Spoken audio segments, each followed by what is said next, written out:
Yesu anaenda kuuawa, Yesu anasulubiwa, Yesu anaibishwa, Yesu anatemewa mate, lakini yote hayo ni kwa sababu tukapate kumwamini mwana wa Adamu, akapate kuinuliwa katika juu ya mti, yani msalaba.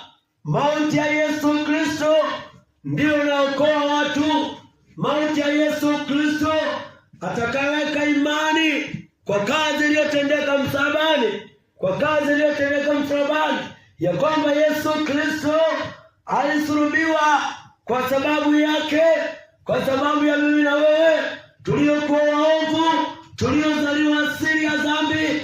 Maana maandiko yanaweka wazi kwamba mwanadamu yoyote tokea kuzaliwa kwake yeye ni muovu, tokea tumboni mwa mamake anasema uongo, hivyo amefarakana na Mungu kupitia ile dhambi ya bustani ya Edeni. Baada baba yetu Adamu kutenda dhambi, sisi sote tukahesabika kuwa ni dhambi. Hivyo sasa tunarejeshwa katika utukufu wa Mungu kwa kupitia Yesu Kristo. Tumwamini Yesu.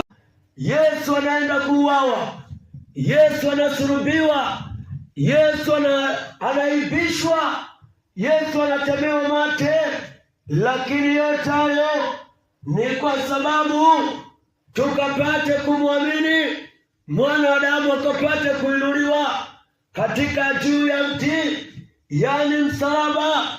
Mauti ya Yesu Kristo ndio inaokoa watu. Mauti ya Yesu Kristo atakayeweka imani kwa kazi iliyotendeka msalabani, kwa kazi iliyotendeka msalabani, ya kwamba Yesu Kristo alisulubiwa kwa sababu yake, kwa sababu ya mimi na wewe tuliokuwa waovu, tuliozaliwa asili ya dhambi. Maana maandiko yanaweka wazi kwamba mwanadamu yoyote tokea kuzaliwa kwake yeye ni muovu, tokea tumboni mwa mamake anasema uongo, hivyo amefarakana na Mungu kupitia ile dhambi ya bustani ya Edeni. Baada baba yetu Adamu kutenda dhambi, sisi sote tukahesabika kuwa ni dhambi.